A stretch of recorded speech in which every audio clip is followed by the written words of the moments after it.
I represent a huge YA writer named Shauna Hess. She read your book. She loved it, and she agreed to meet with you. Oh my God, that's amazing. Yeah. She's launching a new YA imprint. She's looking for new YA voices to launch, you know? That sounds awesome, dude. Can't get better exposure than that. Thanks for looking that up. I think it's a slam dunk. Hey, can you guys keep it down? You don't have to grunt every time you hit the ball. No, we do. It's really good for my control. Honestly, I don't even hear myself. I'm just so kind of... So, I'm always just excited about all these new projects coming to Netflix. It seems like they have an infinite amount of like new great content that seems to come out every other month and stuff. So, this show, I mean, Friends with College is. I'm kind of like in that space that you guys in. I'm hanging with all my old college friends. I'm around the same age as these characters. What was the thought process in creating this? Yeah, so my wife and I created it together, and we have like a tight group of college friends out in Los Angeles, and they're our family, and we love each other, but we also, act like idiots when we get around each other, and we really regress. And so that just seemed like a rich area to create a TV show around. Is it like a safe space for you guys? Like, yeah, it is. Yeah, I mean, especially at this point, we've known each other for so long. There's nothing that can really surprise any of us about each other's behavior. But we also are all really trapped in amber at the age when we all met, which is like 19, 20. And there's no real way to not see. We see each other as if we're still 19 and 20. So yeah. Hey, to the friend group. To the friend group. Cheers. Cheers. Thank you. New friends. New friends, yeah. Oh my God. What just happened in my mouth? Guys, it isn't that bad. It's not. Are you kidding? It smells like perfume, but then it tastes like perfume. No, I'm getting a hint of a Robitussin with a patina Pop Rocks. Yes. I'm getting more of like a new Coke with like a Mountain Dew Red kind of. It's like very sugar forward.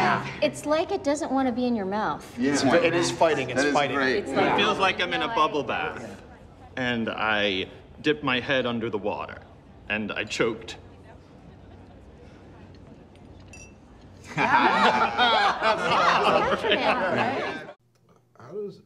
As characters, like, how do you deal with a Netflix show?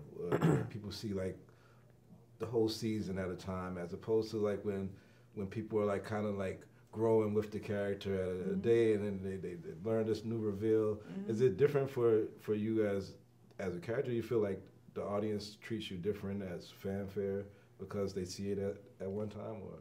That's a great question. I wish I had more experience with Netflix. I don't truly have a ton. I did a small role on Lemony Snicket, and that was funny because I was sort of dispersed through every episode, but people like had the ending immediately. Like the next day, they were like, "Oh my God, you're this person," which was weird because I'm used to more of a build-up between it airing and then the actual the answer coming out or the ending coming out.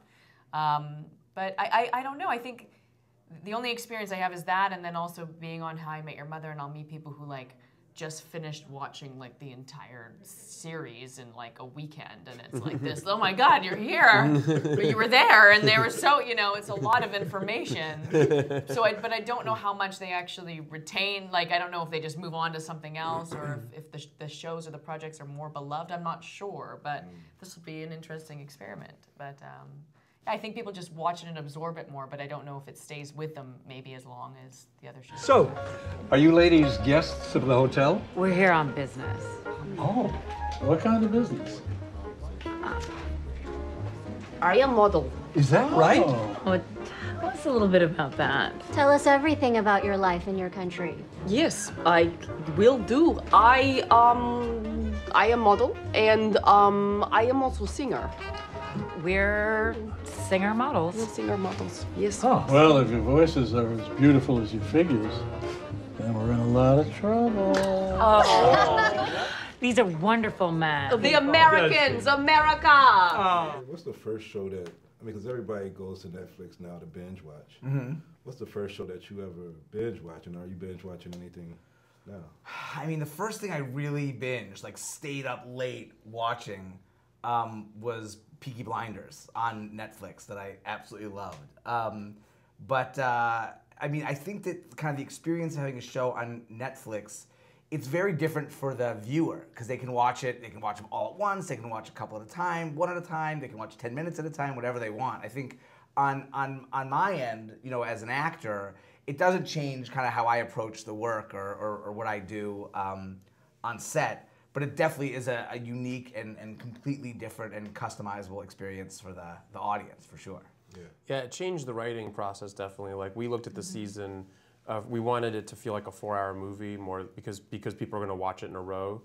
So it just couldn't be nearly as repetitive. You can be a little bit more repetitive if your show is coming out once a week, just because the audience won't totally remember what's happened the previous week. Whereas this, we had to have a lot of plot. A lot had to happen in those 8 episodes, and so we really graphed it out, like looking not so much at individual episodes and more at, well, the midpoint needs to be this, and we need to end up here, and almost graphing it out more like a movie. All right. Well, can't wait for everybody else to enjoy it, and thank you guys for the time. Thank you. Well, thanks so much. Very nice to meet you. Rain comes